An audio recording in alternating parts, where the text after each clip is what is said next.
15 novembre 2007. C'était un parti qui n'avait pas de structure à la base. Mon premier objectif a été donc d'implanter le parti sur l'ensemble du territoire national. Et grâce à l'adhésion et à la confiance, ma personne avait suscité un peu avant dans l'exercice de mes fonctions. J'étais dans le gouvernement de Syria. On a mené ensemble ces réformes et il m'a laissé là. Moi, j'ai pu continuer à réaliser des infrastructures avec des routes et des ponts, puisque telle était ma mission en tant que ministre des Travaux publics, des Transports et des Télécommunications. J'ai pu très rapidement, sur les 304 sous-préfectures, disposer des structures. Un bureau, le comité de base, un comité de base des jeunes, un comité de gens, de femmes. Très rapidement, si j'ai obtenu 44% au premier tour sur 24 candidats, moi je pense que c'est surtout grâce à cette implantation aussi, parce que j'avais réussi dans toutes les préfectures, malgré les préjugés éthiques, à trouver des comités et des structures solides. J'ai eu le soutien dans pas mal de ce secteur informel, il faut le dire. Par exemple, les petits marchands ambulants, ils ont fait 2 comités de soutien. Il y a eu ce qu'on a appelé la section modale que M. Sidi a donné bien. Il y a 5000 personnes qui ont adhéré à la section modale de l'UFDG. C'est des petits marchands qui ont démontré, c'est douloureux. Mais lorsque le parti sort, lorsque le président arrive, ils sont sur la route. Ils sont très disciplinés, très formés et ils ont chaque fois, très souvent, accompagné vraiment les voyages des missions du président. Les marchands ambulants, qui n'ont pas de revenus, ils ont fait ce qu'on appelle la section terre, la section territoriale.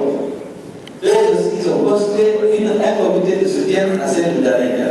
Les bouchers, les boulangers, ils ont fait des comités de soutien. Tout le secteur informel se serait retrouvé pratiquement dans l'IFDG. Très rapidement, ça a beaucoup contribué à donner à l'IFDG cette première place des partis politiques en Guinée.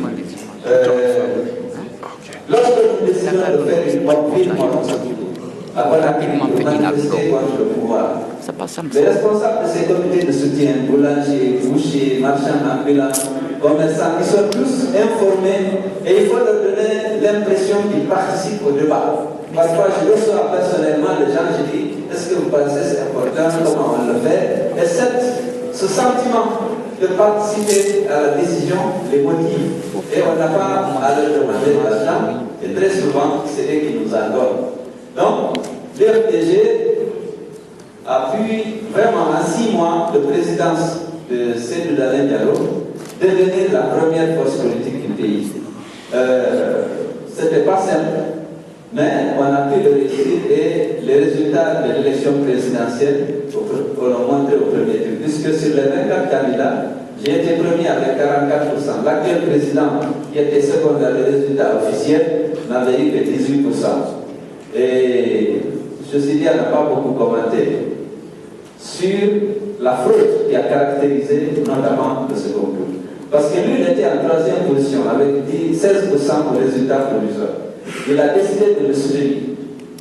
Et ensuite, Abessila, qui avait eu 7% au résultat provisoire, il a décidé de le soutenir. Malgré tout, l'armée, comme c'est là-bas que ça se décidait, a décidé de donner le pouvoir à M. Alpha Condé, qui est un socialiste, qui se réclame, qui revendique 40 ans de combat, hélas, pour la démocratie et les libertés. Monsieur le Président, pourquoi vous avez accepté cette fois? Bon, voilà, c'est difficile. On s'est retrouvés, mes amis et moi, on s'est retrouvés 2 jours avant. On a dit, qu'est-ce qu'on fait au cas où la Cour suprême confirmerait les résultats provisoires annoncés par la CENI? On s'est retrouvés ceci bien d'ailleurs. On a estimé qu'il y avait trop de tensions de nature ethnique. Et les gens, lorsqu'on décide de voler une victoire comme ça, on prend des précautions. On a inculqué la haine dans l'armée. On a dit que c'est le tour de sa communauté ethnique. Et que si ce n'est pas elle qui a dit qu'il n'acceptera pas, il faut qu'on lui montre la rigueur de la loi. On a donné armes et munitions aux soldats.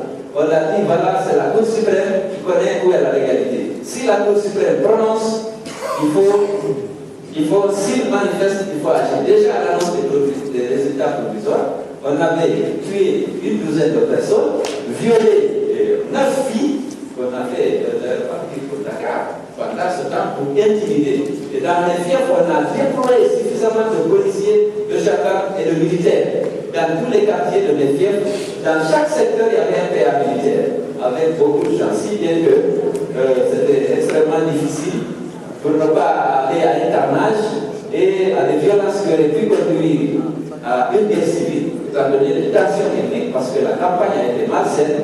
M. Alpha Condé a fait une campagne sur une base vraiment ethnique et pour isoler le candidat son adversaire, beaucoup d'arguments ont été utilisés et c'était difficile de prendre cette responsabilité, d'autant plus que l'ensemble des partenaires avaient négocié pour qu'on accepte les résultats qui seraient proclamés par la Cour suprême. Mais on a identifié des fraudes avec des preuves inefficables. On a constitué des dossiers avec des cartons de pièces. On a envoyé à la Cour suprême. La Cour suprême n'a pas ouvert les cartons. Elle a proclamé les résultats provisoires sans changer une virgule. C'était les instructions de l'armée. Donc, parce qu'habituellement, même où il y avait moins de démocratie, on a annulé un bureau de vote ici, on changeait. Mais une fois, depuis qu'on a commencé les élections, eh bien, on n'a pas changé même une virgule. Ils n'ont même pas ouvert les cartes. Alors, la situation est faite. Vous avez gagné les élections. Vous êtes président légitime. Mais la division de l'armée et les institutions du système pour voler la victoire. Où vous trouvez la optimisme pour les prochaines élections? Oui, c'est-à-dire qu'on est en train de tirer les leçons. Actuellement, on se bat pour exiger que les conditions d'un scrutin transparent et équitable soient réunies. Vous entendez tous les jours qu'il y a des manifestations à Guinée, à Conakry.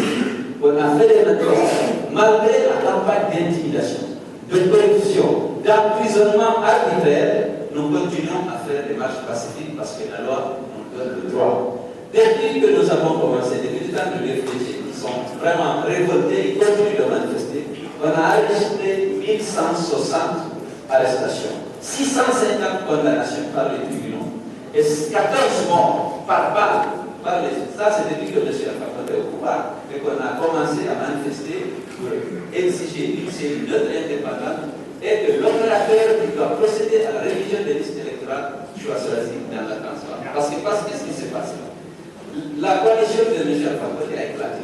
Même ceux qui l'avaient soutenu, aujourd'hui, comme Lansana Diaté, qui avait 17% officiellement au premier tour, aujourd'hui, il est avec nous, mais dans l'opposition. Il ne peut pas dépasser ces 18%, malgré les allégations opportunistes qu'il va aller avec moi. Il faut contrôler la majorité des tiers à l'Assemblée, qui lui permettra de modifier les lois. Aujourd'hui, au lieu d'attendre que des résultats faux soient proclamés pour protester, nous protestons maintenant pour qu'il y ait une série neutre et impartiale et pour que le fichier soit mis à jour de manière transparente avec la publicité d'un opérateur privé choisi dans la transparence. Parce que ce qui s'est passé, il a renvoyé l'opérateur privé qui était là, sans nous dire pourquoi. Il est allé tout seul recruter un opérateur privé en Afrique du Sud, qui s'appelle Weimar. Il a dit qu'on peut faire la révision de la liste. Sans appel d'offres ni cahier de charge, sans transparence, de manière opaque et systématique. Donc nous luttons actuellement contre ça. Donc, il y a beaucoup d'espace pour l'intervention de la communauté internationale. Comment l'international libéral peut vous aider dans cette manière? C'est d'être d'abord vigilant et au niveau du Parlement européen, essayer d'attirer la nation sur ce qui se passe. Parce que qu'est-ce qui s'est passé? Avant, on avait le groupe international de contact, comme la CEDEAO, l'Union africaine, l'Union européenne, les Nations unies, la France et les États-Unis. Bon, c'est ce groupe international de contact qui devait aider à fixer les objectifs et à veiller à la mise en œuvre de l'ensemble des engagements. Dès qu'il a été au pouvoir, il a dit qu'il faut supprimer ça, même si les transitions ne finissent qu'avec la mise en place d'un Parlement. Mais aujourd'hui, il n'a pas de Parlement, il est à l'aise avec sa CNT. Il a la justice à sa révolution, le CNT à sa révolution, les forces de l'ordre, les forces de sécurité et de défense sont là. Et donc, il n'est même pas pressé d'aller aux élections. Et il multiplie donc les obstacles afin qu'on puisse retarder, alors qu'on devait aller aux élections 6 mois après son installation. Et croyez-moi, les partenaires techniques et financiers, dès la proclamation des résultats des présidentielles, étaient venus nous voir pour nous proposer pendant les élections législatives au premier tour, les élections législatives au premier trimestre 2011, avec la même cellule sans recomposition, avec le même fichier sans révision, avec le même président de la CENI qui était un compatriote du Mali, le général Sangaré. Nous, de l'opposition, on a dit qu'on est d'accord. Il a dit qu'il n'est pas question et que la Guinée est souveraine, c'est elle, c'est-à-dire lui, qui doit décider quand est-ce qu'il y aura élection et dans quelles conditions.